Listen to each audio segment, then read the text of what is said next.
it's Guido coming at you with Tactics Talk. Welcome back. Thanks for tuning in. So today we've done a couple ace tankers. This week, we've done a couple ace tankers that I had in the recent past, and this one just happened, the 100-01P. One of them that you'll see is the T56, the Skoda, which is a well-overpowered Tier 8 premium tank. This happens to be a Tech Tree tank at Tier 8 on the German line, Tier 8 heavy, and it's good. It is one of the better Tier 8 heavies. It really is. Now, its flexibility is fairly limited. We'll go ahead and get started. As it is a great big, heavy, monstrous tank. You can see it's barely moving at about 20 kilometers an hour. It does take a bit of planning to get around the fight. In a bottom tier battle, though, it's actually not too bad. It has some usable armor. It does have some big weak spots, but overall pretty darn good usable armor, and hits pretty hard at 400, I want to say, or is it 440? I don't remember. 440. Interestingly, that's actually lower than the Skoda that has 2 for 60 hit point shots, or 480, or whatever the ridiculousness of it is. But okay, it's not a premium. Got to watch the big turret hatch right there. That's a weak spot. The big lower plate is a weak spot, and the flat part of the turret, if you can get right in the middle and not hit lower high, is a weak spot. So that's quite a bit of weak spots, but it does turn out that its armor profile, especially angled, is pretty brutally good. It's very nice. So we'll come in here, we'll take a sneak shot on him, and we go ahead and strip 463 off the Tornwagen. Saw him coming, lined up, got that shot. Wasn't too worried about a return shot if he was on the move. And now we're going to mess around. And I'm kind of using this right here to keep my turret weak spot hidden. You can see I can come around the corner and cover up most of that with the side of that terrain right there, that building. So now we're trying to see. I need to be careful with that because I think I might have stuck my side out a bit. And he's probably on a reload, so I may take that opportunity to cross the opening. We're going to do this again, and that's an important thing for little maneuvers within the small tactical area. Your situational positioning, as opposed to your big picture map positioning, your situational positioning wherever you're fighting from is important. So now I'm going to come here, and what I'm waiting for, and I see that FV, I really don't want to eat a shot from him. What I'm waiting for is I want to cross. So the 705A on the enemy team has made a big mistake. He's pushed up. He thinks he's got a lot of support back there, and he does have some big guns, but they're not really well positioned, and they're going to have a hard time hitting the 705A here anyway. If I can get to this side over here, then I can start shooting him in the side or force him out. But I need to cross without losing every hit point. So what I'm going to do here, and then I see the Malshin moving. So I note the Malshin, and now I note the T95 are crossing. So I'm going to have to go deal with them. And I'm waiting to see these guys shoot. If that 705, there we go. So a couple of them have shot. I do take a shot from the Tornwagen.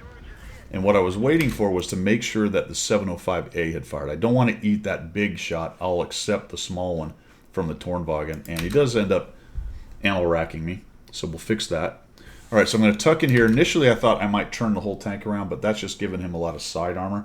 So I changed my mind and I switch. And while that is the back of the tank, what I'm going to actually do here is reverse side scrape just to kind of protect as best I can. And if he wants to get into my rear deck, he's going to have to come way out and expose himself to the 705 Alpha on my team.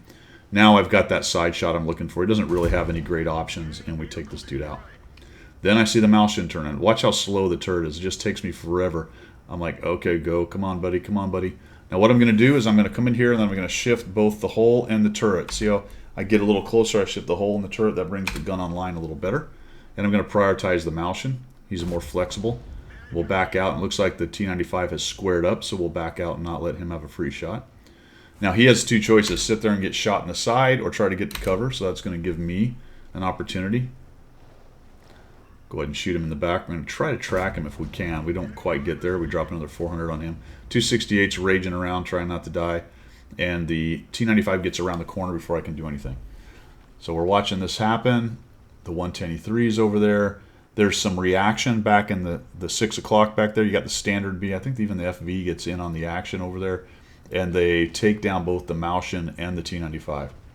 So there they both go, and that allows me to cross. So counting noses, if we look at this, it looks like they've got 3 of their tanks here in the middle. The 110E3 is overextended, and it appears to me most of them are down here in the south. Look how we also own the field over here on the west side of the map. So I don't have any problem crossing over here into this area and trying to take out the 110E3 by shooting him in the side. There is a small possibility there's a tank over here, but it's not the 110E3 and it's not the FV. unless the FV comes through the opening here, which possible, but he's probably locked down by the 705A right now. So if there's anything over here, it's something small, and I don't even think there can be. 1, 2, 3, 4, 5, 6, 7, 8 of their tanks. 6 are dead, and there's an Artie. So that's it. Unless one of those guys in the south has done a really massive reposition, or the Tornwagen object or FV have snuck out into the middle here somehow, more than likely I'm going to cross unmolested here. The 110E3 eats another big shot. I think probably the FV must have hit him. The enemy team goes ahead and evens it up a little bit more. We're still a few hit points ahead as far as I can tell. Now remember, I'm going to mention this most times. I really don't know what the hit points are on these guys down here. So this number up here is a best guess based on the fight I'm in and my radio or spotting range, I guess, draw range really I think is what it is. Somebody can correct me whether it's radio or draw range, but in any event, more than likely I don't really know the status of those tanks down there. I'll have to look that up. I can't remember exactly what it is. So we'll come around here and we find this guy. I'm going to let it aim in a bit, and then we'll just shoot that dude before he starts turning towards me.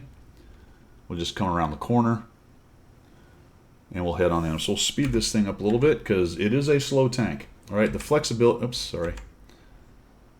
Let's go back here. The flexibility on this tank is fairly low. I actually killed the Tornwagen, sorry. He was sitting here on the outside. Turns out one of them did eventually come out to the middle. So the flexibility of this tank is fairly low. You can see I'm not really zipping around the map. And if I'm able to push unmolested like this, I can get around. No problem. We got DK Wolf Spirit. I think he's surrendered. There we go. So he's got the gun up. We nuked that dude. I don't know if he was AFK or he was just in the surrender mode. Not sure. Down he goes. That gets us to 4 kills. And we're at 2,855 damage. 1,700 assist. And now between myself and the 705A, I can still get completely nuked by the FV. As a matter of fact, I think if he pins me, he can probably kill me. That was good. Nice hit on this dude. I think he's on a reload, and I shoot him right in his strongest armor like a Muppet. I wasn't really sure if he was reloaded or what was going on. Just sort of challenging him to take a shot. There we go. He got the 4,005. He takes a big hit from the standard B, who apparently is out of rounds right there. And we end up killing that dude.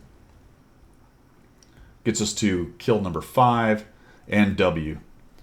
I'm looking at this going, all right, where is... It's not 1 by any means. Where really is the STB and the Char and the rest of them? They have a Sioux as well. So that's enough firepower, especially if they get on my side, to take me out pretty quickly. So we're just going to be a little bit careful. The object 140, but we really have him stuffed in a corner. And then I noticed the Char Future is actually over here. And it looks like he wants to get back to his buddies. So I'm just kind of watching him zing across. I'm going to poke out, see if I have a shot, see if I get lit.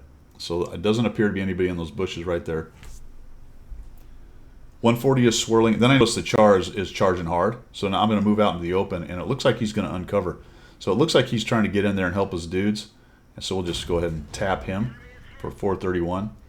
He hides behind that snow berm right there. The 140 is doing some good work. Then I think he gets... Nope, the Char actually goes after me. Oh, an armor not hit. You're kidding me. 3,308, 1,997 assists. And now it's really just breaking down the rest of them. Turns out the Skoda and the STB never left the corner back there. And I only need one more kill for a top gun at tier 8. So we're just going to fast forward. As I always say at the end of the game, just W towards them. It doesn't matter how fast you are. It looks to me like I'm going to get 0 hit points, right? Clearly all these guys are going to pile in. I take a kind of hasty shot on the move. And I'm thinking, there's no way. There is no way this guy's going to still be alive by the time I get up and over here, gets enough depression, zoom in, and take a shot. Well, never mind. I got it. 3,427. I do not get to the Skoda. He dies before I can make that.